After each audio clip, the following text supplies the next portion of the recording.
From the Fans Talk Podcast family at fanstalkpodcast.com, this is episode 37 of Fans Talk TNA.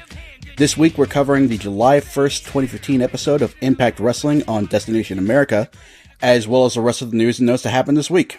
My name is Nick, and that's it. Due to unforeseen internet shenanigans perpetrated by Garvin's internet service provider, I'm flying solo this week. So, hopefully that does not present a problem for you guys, because that's just how it is. If you do enjoy this episode and you want to hear more, most likely with Garvin, you can find us at fanstalktna.com. And if you really like the show and you want to see the series continue, head on over to patreon.com/fanstalk. You can drop a few bucks our way.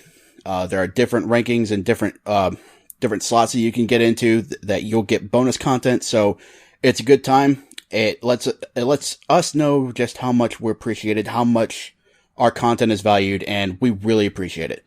And we want to make sure that if you are shelling out a few bucks, we want to make sure you get good content back in return. So go ahead and check that out. Alright, let's get into what happened on this week's Impact Wrestling. Now, since it's just me flying solo tonight, this is going to be more of a review rather than the discussion we usually have.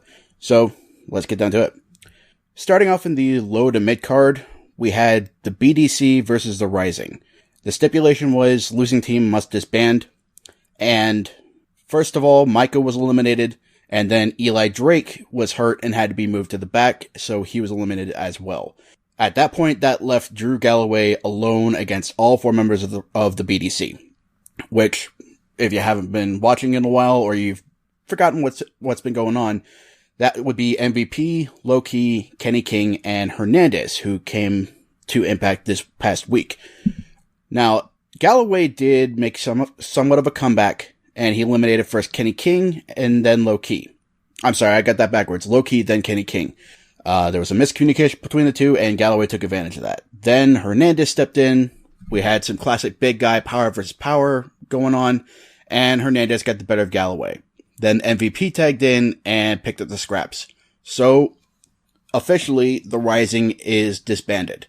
I don't necessarily know what that means for Eli Drake and Micah. I hope those two stick around. I really enjoy the work those two have done on the occasions they've been allowed to work. Eli Drake is a great talker. I've always wanted to see more from Micah. He's the son of Haku, or Meng if you're a WCW fan. And his brother, if you watch New Japan Pro Wrestling, his brother is Tama Tonga, part of the Bullet Club over there. So, great wrestling lineage, and he puts on good matches. It's just we haven't seen much of him in TNA. So, hopefully, this doesn't mean they're gone. Now, during the course of the match, after Low-Key was eliminated, he tried to beat up on Galloway. Galloway got the better of Low-Key and basically put him out of commission. Now, we've heard the news about Low-Key leaving Impact, and this is official, no spoilers or anything. So I imagine this is the way that they're writing him off TV. Kenny King specifically said he's part of Team Homicide now. So in storyline, they're injured, but out of storyline, that's probably code for they're gone. Okay, so BDC moving forward will remain a thing, and it's going to be MVP, Kenny King, and Hernandez. It'll be interesting to see how they move forward, because officially right now they don't have opposition. I imagine Galloway will remain a thorn on their side, and who knows, maybe somebody else will step up to team up with them in a unofficial capacity. We're just going to have to wait and see on what happens there. Moving on through the mid-card, Magnus came out and he reintroduced Mickie James. All recovered from her ordeal being pushed off the train station ledge by James Storm. And she thanks everyone for their support. And she starts talking trash about Storm, and Storm comes out accompanied by Koya. Storm said that none of this had anything to do with seducing Mickie James and bringing her to the Revolution. It was just an object lesson in how women are easily manipulated and they have no business being on any professional level equal to a man, and he can have any woman he wants. So apparently we're going for the male chauvinist pig angle here. Mickie says that if Storm can actually get a woman, then he needs to bring that woman to the ring and get into what I'm assuming will be a mixed tag team match so that Mickie and Magnus can whoop their candy asses. That's intriguing to me. I really don't know who Storm would bring to the ring. There are a couple of knockouts that aren't really affiliated with the main feuds going on. Madison Rayne comes to mind. Rebel also comes to mind. She'd be a bit of a long shot since she's never been anything resembling a heel, and I don't really know if she can pull that off yet. She is pretty new. Personally, I'm hoping for somebody new coming in. Somebody from the indies, maybe. Although I would expect that, given that, well, I'll get into it later on, but yeah, we'll just have to wait and see on who Storm brings in. Should be interesting, though, and yeah, I'm just glad Mickie James is back. She was on fire in that promo, and I'm definitely looking forward to seeing more. Alright, that about does it for what happened in the mid-card this week. As we look at the active feuds going on, obviously we got Magnus versus Storm, and still going on, we got the saga of bros turned foes. That's Jesse Goddard versus Robbie E. Nothing happened this week, but as we get into what's going to happen next week, we'll talk a little more about that. Also, Eric Young versus Chris Melendez seems like it's still going on. There wasn't any, they didn't address it at all this week, but I can't imagine that it's just over with EY picking up as clean and quick a win as he did last week over Melendez. Alright, I mentioned that we're going to move on to the knockouts, so let's go ahead and get into that. This week we had the triple threat title match between Taryn Terrell, Brooke, and Awesome Kong. Now, kind of surprisingly, the Dollhouse didn't really play much of a factor in this, which is good, because Taryn needs to be able to stand on her own 2 feet at least some of the time. And that's exactly what she did here. She retained the Knockouts title. She specifically pinned Kong, which she still didn't beat Kong in a singles match on her own. Brooke was involved. Brooke got some offense in on Kong. But it's still a step up from what we've been seeing. It kind of dispels those allegations that Taryn brought in the Dollhouse because she can't fight Kong on her own, because she's scared of Kong. And yeah, she did a little bit to dispel that. Now, after the match, when they were going up the ramp, we had the lights go out, and then a video started playing, and it was clearly a continuation of those playtime is over, fire and brimstone imagery, hand snuffing out the candle, and we see Gail Kim's face, and Gail Kim's name is splashed across a inferno. And Taryn and the Dollhouse are understandably upset about this, because they've done a lot to hurt Gail, and Gail's understandably pissed off. I am a little disappointed that this wasn't the introduction of a new knockout, but all things considered, I'm kind of okay with it. Gail Kim obviously had to come back against Taryn at some point, so yeah, this absolutely does make sense. It's just I wish that it hadn't been a tease of something new rather than something we've been seeing already. So moving on, we've got active feuds going forward is Dollhouse versus Gail Kim. And who knows, we may see Kong and Brooke drift back into that, but it's obvious that the focal point is going to be Gail Kim. Also, we still got Angelina Love versus Velvet Sky hanging in the wings. Velvet's an official member of the roster now, and Angelina hasn't really done much to respond to that yet. So I expect we're going to be seeing something addressing that next week. While we're on the subject of title races, let's move on to the tag title race. This week we had match 5 of the Dirty Heels versus the Wolves.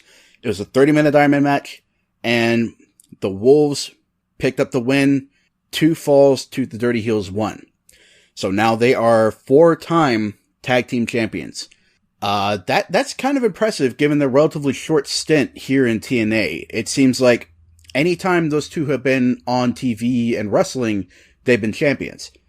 Which isn't a bad thing by any stretch of the imagination. Those two are obviously talented. One of the best tag teams working right now. It's just, I wish we were seeing a little more variety in there. Cause, you know, the Dirty Heels are really the only other tag team operating right now in TNA.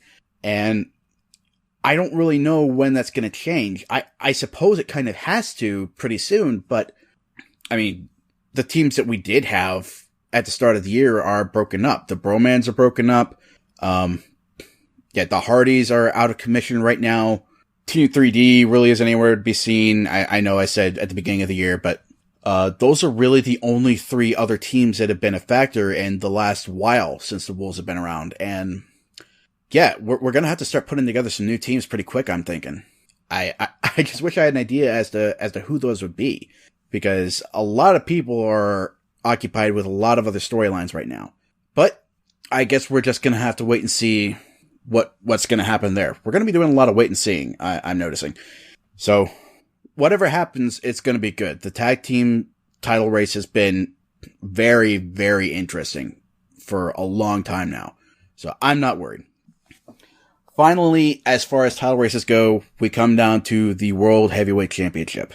We had Ethan Carter III versus Kurt Angle.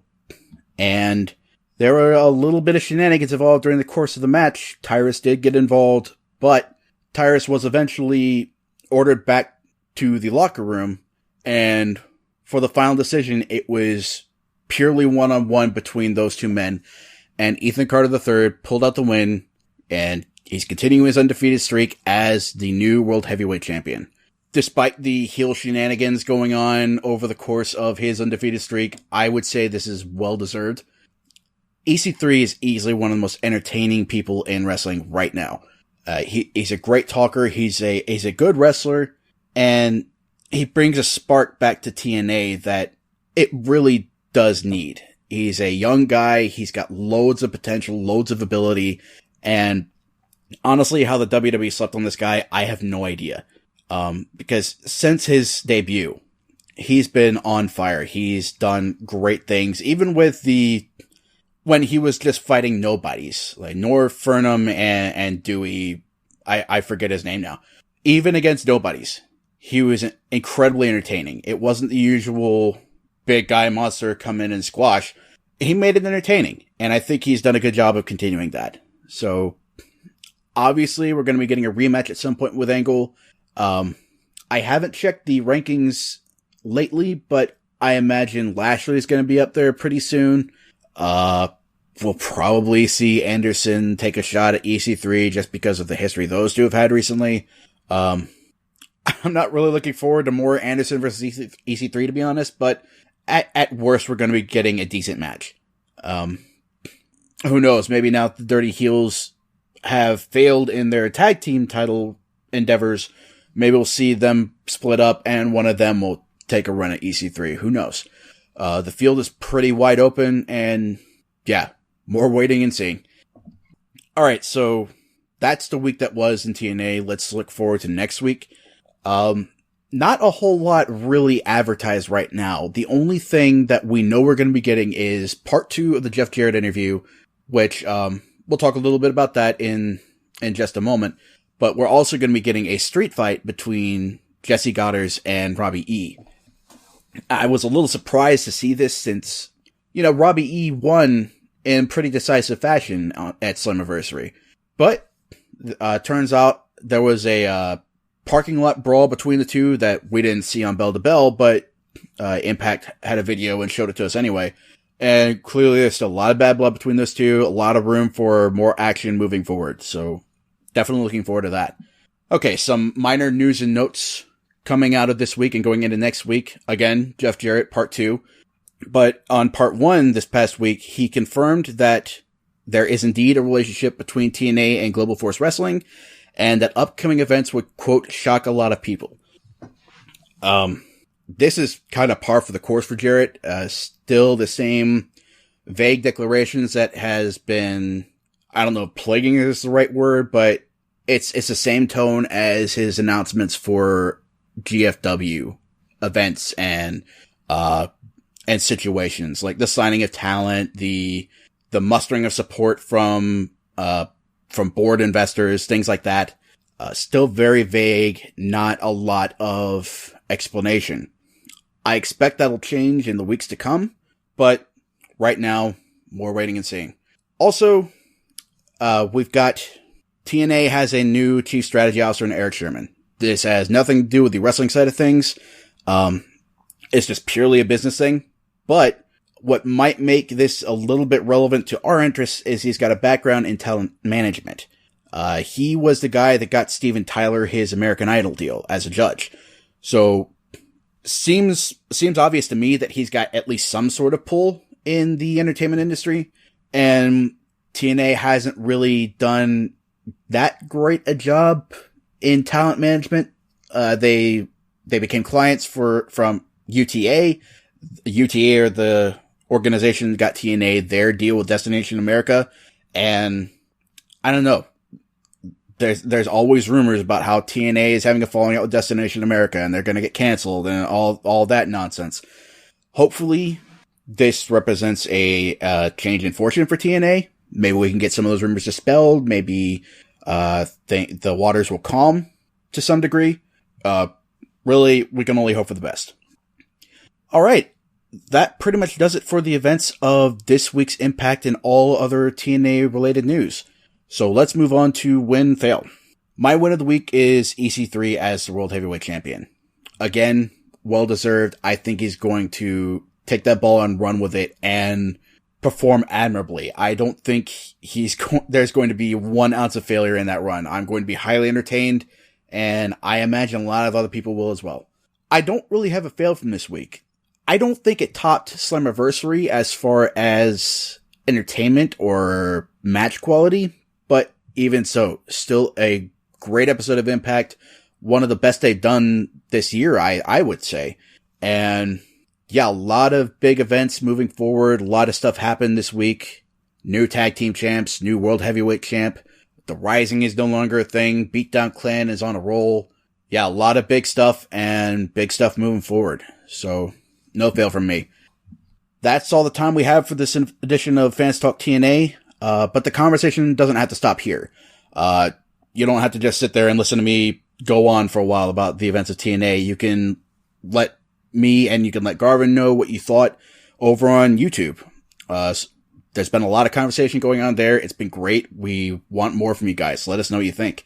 You can also find us on Twitter, Facebook, G+, and Instagram. And all those links are available on Fans Talk TNA. So, for myself and my missing in action partner, Garvin, and for everybody that tunes in to listen to us on all the shows we do, I'll see you next week. Later, guys.